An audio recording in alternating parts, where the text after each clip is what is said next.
Hi friends. ఈరోజు మనము 8th class hour pastors నుంచి సెకండ్ లెసన్ అయిన from trade to territory the company establishes power అన్న లెసన్కి సంబంధించి ఇంపార్టెంట్ క్వశ్చన్స్ వాటి యొక్క ఎక్స్ప్లెనేషన్స్ అన్నవి చూద్దాము. సో ఎందుకంటే మనకి ఇవి చాలా చాలా ఇంపార్టెంట్ బిట్స్ చాలా ఉన్నాయి. మన దేశ చరిత్ర గురించి, మన దేశాన్ని పరిపాలించిన వ్యక్తుల గురించి తెలుసుకోవాల్సిన బాధ్యత మనపై ఉంటుంది. కాబట్టి మనం చక్కగా క్లియర్ కట్గా తెలుసుకుందాము. So first question, what happened during the period from trade to territory? So from trade to territory అంటే బ్రిటిష్ వాళ్ళు భారతదేశానికి ట్రేడ్ పర్పస్లో వచ్చారు, అంటే వ్యాపార నిమిత్తం, వాణిజ్య నిమిత్తం వచ్చారన్నమాట. అయితే టెరిటరీ అంటే మనకేంటి, వ్యాపార నిమిత్తం వచ్చారు కానీ ఇక్కడే వాళ్ళు రాజ్యాన్ని సుస్థిరం చేసుకున్నారు, అంటే అధికారాన్ని వాళ్ళ చేతుల్లోకి తీసుకున్నారనమాట. సో అందుకని what happen during the period from trade to territory, వ్యాపార నిమిత్తం వచ్చి ఇక్కడున్న ప్రాంతం మొత్తాన్ని కూడా ఆక్రమించుకొని పరిపాలించారు. అసలు ఆ టైంలో ఏం జరిగింది అనేసి అడుగుతున్నారు. So the East India Company was transformed from a trading company to a territorial colonial power. అంటే ఈ బ్రిటిష్ ఈస్ట్ ఇండియా కంపెనీ ఎవరైతే ఉన్నారో వీళ్ళు ఫస్ట్ మన భారతదేశానికి ట్రేడింగ్ పర్పస్లో వచ్చారు, ఒక ట్రేడింగ్ కంపెనీ సైడ్ వచ్చారు, ఒక ట్రేడింగ్ కంపెనీలా వచ్చి ఇక్కడ వలస పాలన అన్నది ఏర్పాటు చేశారు అనమాట. The arrival of new stream technology in the early 19th century also aided this process. అయితే వాళ్ళు మన భారతదేశానికి వచ్చి చక్కగా టెక్నిక్ ట్యాకిల్ చేశారు. ఎలాగా, భారతదేశం మొత్తాన్ని కూడా వాళ్ళ చేతుల్లోకి తీసుకొని మనపై అధికారం చేయటం మొదలుపెట్టారనమాట. అందుకని వ్యాపార నిమిత్తం వచ్చారు, ఎక్కడే వలస రాజ్యంగా ఏర్పాటు చేసుకొని మరి పరిపాలించారనమాట. Next, what change occurred in the transport system. Transport system అంటే రవాణా వ్యవస్థ కదా, ఈ రవాణా వ్యవస్థలో వచ్చిన మార్పులు ఏవి అనేసి అడుగుతున్నారు. Till then it would take anywhere between 6 and 8 months to travel to India by sea. అయితే ఆ టైంలో ఎప్పుడైతే కనుక ఈ రవాణా వ్యవస్థలో మార్పు రాలేదో అంతకు ముందంట మనకి ఒక ప్రాంతం నుంచి మరో ప్రాంతానికి వెళ్ళాలి అంటే కనుక వాయేజ్ అంటే సముద్ర మార్గం ద్వారా మనం ప్రయాణం చేయాలి అంటే కనుక, భారతదేశం నుంచి ఇంకో ప్రాంతానికి వెళ్ళాలి అంటే కనుక 6 నుంచి 8 నెలలు పట్టేదంట journey. So steam ships reduced the journey time to 3 weeks, enabling more Britishers and their families to come to a far off country like India. So ఎప్పుడైతే కనుక మరి ఈ సముద్ర ప్రయాణానికి పట్టే టైం అన్నది తగ్గిపోయిందో వాళ్ళ యొక్క ఫ్యామిలీస్ కానీ, అంటే ఎలా తగ్గింది, అంతకుముందు జర్నీ చేస్తే 6 నుంచి మనకి 8 నెలలు పట్టేది. కానీ ఎప్పుడైతే కనుక ఈ ట్రాన్స్పోర్టేషన్ సిస్టంలో మార్పు అన్నది రావటం జరిగిందో ఆ 6 నుంచి 8 నెలలు పట్టే ప్రయాణం కాస్త ఇప్పుడు ఎంత టైం పడుతుందంట, 3 వారాల్లో కంప్లీట్ అయిపోతుంది అనమాట. సో చాలా టైం కలిసి వస్తుంది. కాబట్టి ఫస్ట్లో రావడానికి బ్రిటిష్ వాళ్ళు వచ్చారు కానీ వాళ్ళ ఫ్యామిలీస్ రాలేదు కదా. సో అయితే ఎప్పుడైతే ఈ జర్నీ టైం తగ్గిందో వాళ్ళ ఫ్యామిలీస్ కానీ వాళ్ళకి సంబంధించిన వ్యక్తులు కానీ ఎంతో దూరంలో ఉన్నా కూడా వాళ్ళందరూ ఇప్పుడు జస్ట్ 3 weeksలోనే 3 వారాల్లోనే భారతదేశంలోకి రావడం అన్నది జరిగింది. When and from whom the charter was acquired. So charter చట్టము అంటాం కదా మనము. అయితే ఈ చార్టర్ చట్టాన్ని ఎవరు ఎక్కడి నుంచి తీసుకున్నారు అనేసి అడుగుతున్నారు. In 1600 the East India company acquired a charter from the rule of England queen Elizabeth. So అయితే ఈ చార్టర్ని అంటే ఒక రకంగా పర్మిషన్ అని వచ్చానమాట మనం. అయితే ఈ పర్మిషన్ని వీళ్ళు ఎక్కడి నుండి తీసుకున్నారు అంట, 1600 టైంలోనంట ఈ ఈస్ట్ ఇండియా కంపెనీ అన్నది క్వీన్ ఎలిజబెత్, ఇంగ్లాండ్ను అప్పట్లో రూల్ చేస్తున్న రాణి అయిన క్వీన్ ఎలిజబెత్ నుంచి ఈ ఫర్మానా లేదు అంటే కనుక ఈ ఆర్డర్ కాపీని వాళ్ళు రిసీవ్ చేసుకోవడం అన్నది, ఈ చార్టర్ని వాళ్ళు తీసుకోవడం అన్నది జరిగింది అని. And next, I granting it the sole right to trade with the east, what did it mean. So అయితే I granting it the sole right to trade with the east అంటే ఈస్ట్ సైడ్కి వెళ్ళి మీరు వ్యాపారం చేసుకోండి అని చెప్పేసి క్వీన్ ఎలిజబెత్ వాళ్ళకి ఒక ఆర్డర్ పాస్ చేసింది. అయితే దాని యొక్క మీనింగ్ ఏంటి అనేసి అడుగుతున్నారు. This meant that no other trading group in England could compete with the East India Company. So మీరు ఈస్ట్ సైడ్ వెళ్ళి వ్యాపారం చేయండి అని చెప్పేసి ఆవిడ ఒక ఫర్మాన్ లేదు ఒక చాయిస్ చక్కగా వాళ్ళకి ఇచ్చింది. అయితే దాని మీనింగ్ ఏంటంటే మీరు వెళ్ళండి, అంతేగాని ఈ ఇంగ్లాండ్కి సంబంధించిన ఇంకా ఏ అదర్ ట్రేడింగ్ గ్రూప్ అన్నది అటువైపుకి రాదు, మీరు మాత్రానికి వెళ్ళి అటు వ్యాపారం చేసుకోండి అని. Next, what are the benefits of the charter. మరి ఈ చార్టర్ వలన వాళ్ళకు వచ్చిన లాభాలు ఏంటి? With this charter the company could venture across the oceans looking for new lands from which it could buy goods at a cheap price and carry them back to Europe to sell at higher prices. అంటే ఈ charter వలన వాళ్ళకు వచ్చిన ఉపయోగం ఏంటంటే, first అసలు మనకి trading వలన లేదు వ్యాపారస్తులు వ్యాపారం అన్నది ఎందుకు చేస్తారు అంటే మోర్ బెనిఫిట్ కోసం కదా, ఎక్కువ లాభం కోసం. సో అయితే ఇక్కడ చక్కగా వీళ్ళకి పర్మిషన్ ఇచ్చారు ఎవరు, క్వీన్ ఎలిజబెత్, ఈస్ట్ సైడ్ వెళ్ళి వ్యాపారం చేసుకోండి అని. వీళ్ళు చక్కగా ఓషన్స్ సైడ్ వెళ్ళటం కానీ, ఒక కొత్త నేలకు వెళ్ళటం కానీ, వెళ్ళి చక్కగా అక్కడ తక్కువ రేటుకి గూడ్స్ అనేవి కొని, అంటే చీప్ ప్రైస్కి గూడ్స్ కొని వాటిని మళ్ళీ తిరిగి ఇంగ్లాండ్కి తీసుకువచ్చి ఎక్కువ ప్రైసెస్కి ఎక్కువ రేటుకి అమ్ముకోవచ్చు అనమాట. సో అది వాళ్ళకి లాభమే కదా వ్యాపారస్తులు అన్న వాళ్ళకి. అలాగే the company did not have to fear competition from other England trading companies. అంతేకాకుండా ఈ క్వీన్ ఎలిజబెత్ రాణి గారు మనకు మాత్రమే పర్మిషన్ ఇచ్చారు ఈస్ట్ సైడ్ వెళ్ళి వ్యాపారం చేసుకోండి అని. సో మనకి వేరే అదర్ ట్రేడింగ్ కంపెనీ అన్నది ఏది పోటీ ఇవ్వటం లేదు కాబట్టి, సో మనం ఒక్కళ్ళమే వెళ్ళి ఆ కొత్త నేలకు వెళ్ళి చక్కగా ఫ్రీగా మనం వ్యాపారం చేసుకోవచ్చు, మనకి ఎటువంటి పోటీ లేదు అని చెప్పేసి వాళ్ళు ఎంతగానో ఫీల్ అవ్వటం జరిగింది. మరి ఇవన్నీ కూడా వాళ్ళకి ఉన్న బెనిఫిట్సే కదా. Next, what was the technique followed by mercantile trading companies in those days. So ఆ రోజుల్లో మర్కంటైల్ ట్రేడింగ్ కంపెనీస్ అన్నవి ఎలాంటి టెక్నిక్ని ఫాలో అయ్యేవి అంటే, ఇవి అన్నీ కూడా మనకి ట్రేడింగ్ కంపెనీసే కాబట్టి, ట్రేడింగ్ పర్పస్లో పనిచేసేవే కాబట్టి, వ్యాపారస్తులు కూడా మనము సొసైటీలో చూసుకుంటే ఒకళ్ళు ఫాలో అవుతున్న టెక్నిక్ని ఇంకొకళ్ళు ఫాలో అయితే ఉపయోగం లేదు కదా. అందుకని ఎవరికి వాళ్ళు సొంత తెలివితేటలతో చక్కగా వ్యాపారాన్ని అభివృద్ధి చేసుకొని ముందుకు వెళుతూ ఉంటారు కాబట్టి, మరి ఇక్కడ కూడా మర్కంటైల్ ట్రేడింగ్ కంపెనీస్ ఎలాంటి టెక్నిక్స్ని ఫాలో అయ్యేవి అనేసి అడుగుతున్నారు. So mercantile trading companies in those days made profit primarily by excluding competition so that they could buy cheap and sell dear. అంటే ఏంటి, వీళ్ళందరూ కూడా చక్కగా పోటీ లేని ప్రాంతానికి వెళ్ళి వాళ్ళు వ్యాపారం చేసి, అంటే తక్కువ రేటుకే అక్కడున్న రిసోర్సెస్ అనేవి కొనుక్కొని ఆ తర్వాత ఎక్కువ రేటుకి వాటికి అమ్ముకొని చక్కగా లాభం పొందవచ్చును అన్న అభిప్రాయంతో ఉండేవాళ్ళు అన్నమాట. వాట్ ఈజ్ మర్కంటైల్, అసలు మర్కంటైల్ అంటే ఏంటి అనేసి అడుగుతున్నారు. మనం ఇందాక మర్కంటైల్ ట్రేడింగ్ కంపెనీస్ అనుకున్నాం కదా, అసలు మర్కంటైల్ అంటే ఏంటో చూద్దాం. A business enterprise that makes profit primarily through trade, buying goods cheap and selling them at higher prices. Mercantile అంటే ఏంటంటే వీళ్ళు మెయిన్గా ఈ ట్రేడింగ్ అంటే వ్యాపారం పర్పస్లోనే వ్యాపార నిమిత్తం ఫామ్ అయిన ఒక గ్రూప్ అనమాట.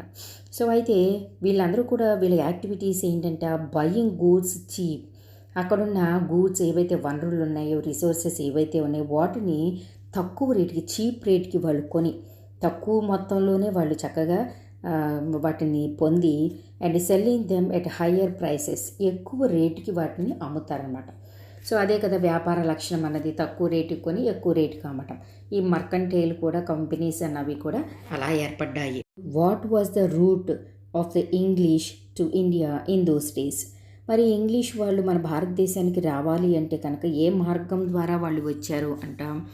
By the time the first English ships sailed down the west coast of Africa, round the Cape of Good Hope and crossed the Indian Ocean to reach India.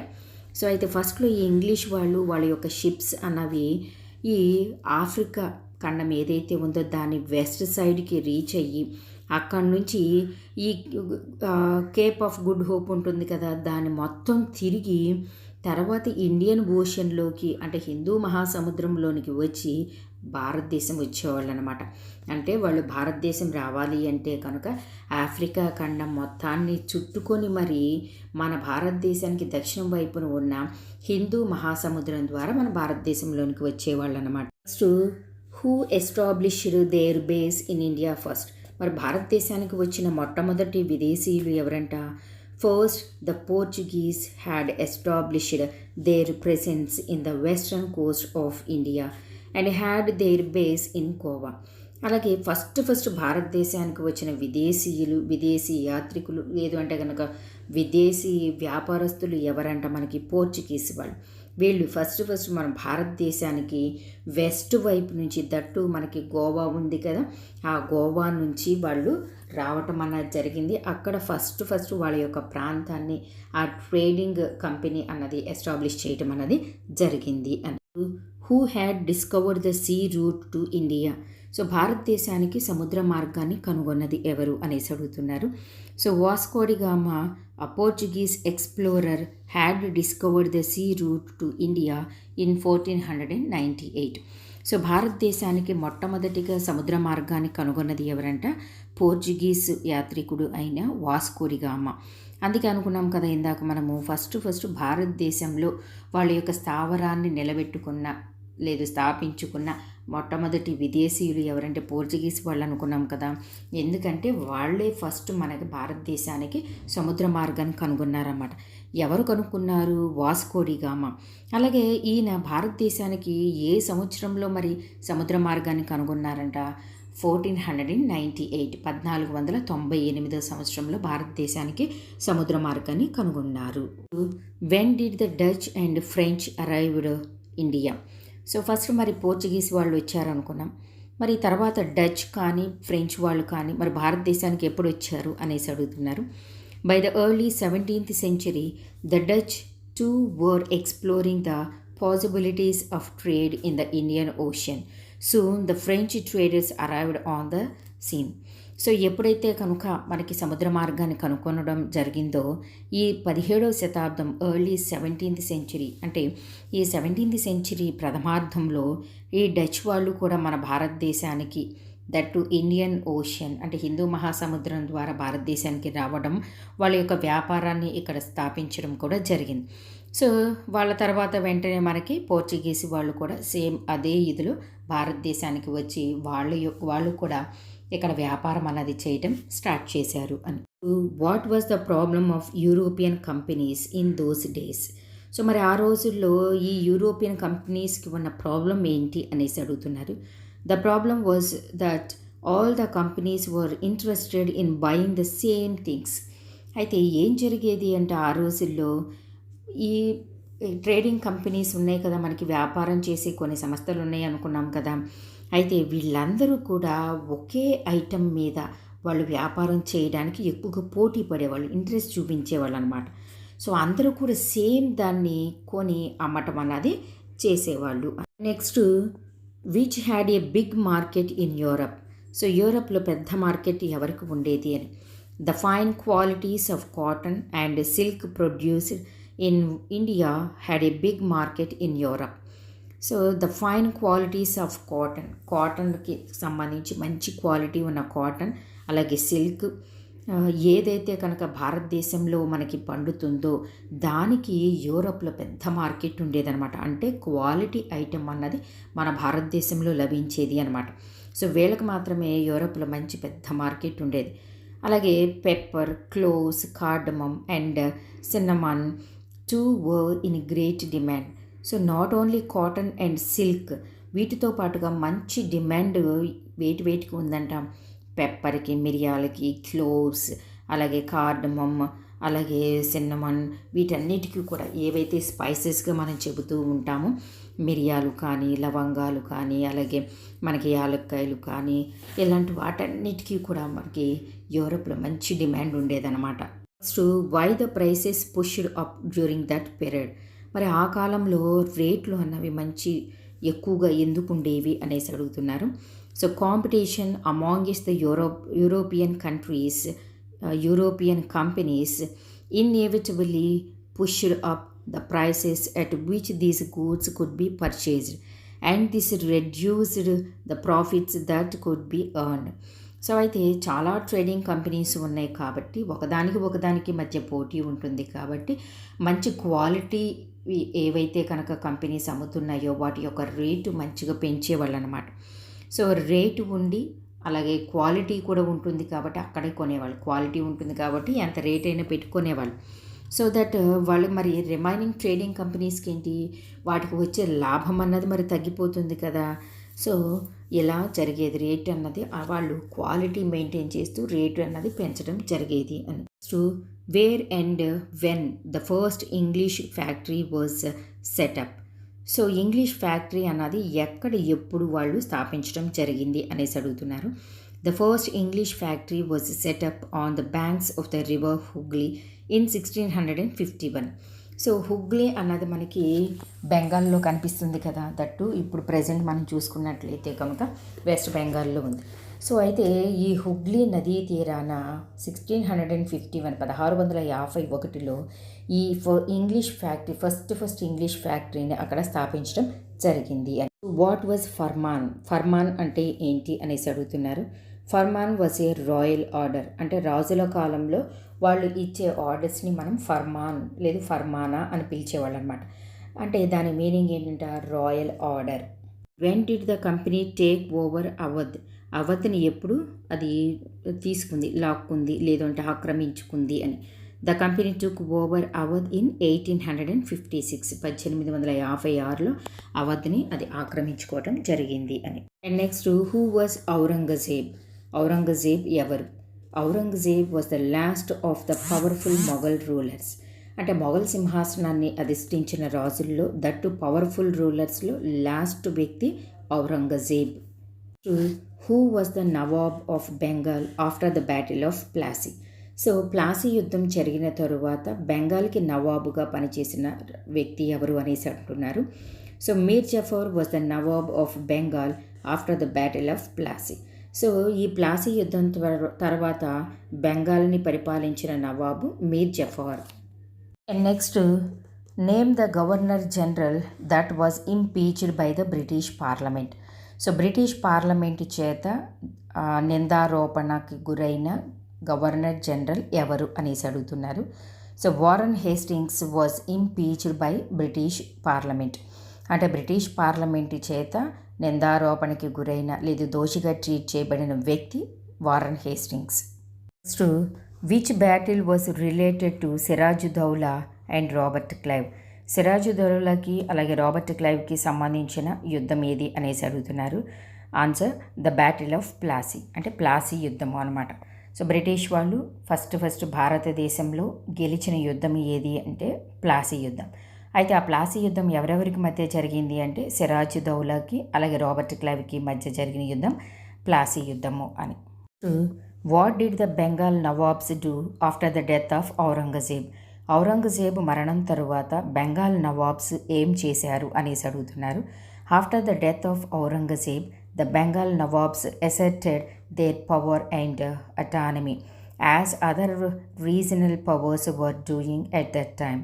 అయితే మిగతా వాళ్ళు కానీ అంటే ఒక రాజు అన్నవాళ్ళు రాజ్యాన్ని పరిపాలిస్తూ ఉన్నప్పుడు ఆ రాజు చనిపోయినప్పుడు మిగతా వాళ్ళు అంటే చుట్టుపక్కల ఉన్న రాజ్యాల వాళ్ళు ఎలా అయితే ఆ రాజ్యంపై దాడి చేసి దండెత్తి యుద్ధం చేసి రాజ్యాన్ని ఆక్రమించుకోవాలి అనుకుంటారో సేమ్ ఇక్కడ మనకి ఈ ఔరంగజేబ్ చనిపోయిన తర్వాత కూడా అతని దగ్గర పనిచేసిన నవాబ్స్ కానీ లేదా బెంగాల్లో రిమైనింగ్ నవాబ్స్ కానీ వీళ్ళందరూ కూడా ఆ అధికారం కోసం ఆ సింహాసనం కోసం ఆ పవర్ కోసం అధికారం కోసం ఇలా ఒకళ్ళు కొట్టుకుంటూ యుద్ధాలు చేసుకుంటూ ఆ పొజిషన్కి వెళ్ళాలి అని చెప్పేసి ట్రై చేసేవాళ్ళు అనమాట. Who was the successor of Alivardi Khan?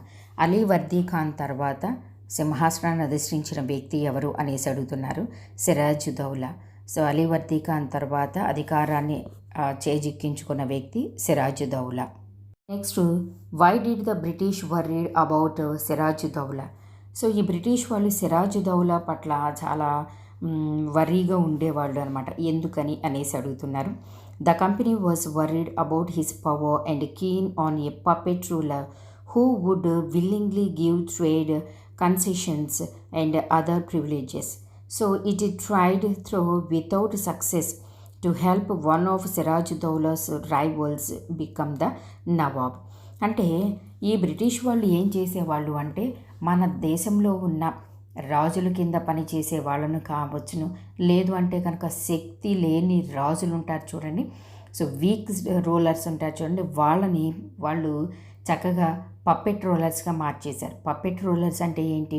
ఈ బ్రిటిష్ వాళ్ళు చెప్పింది చెప్పినట్టుగా చేసే వ్యక్తులుగా, అంటే కీలు బొమ్మలుగా చేసేసారు.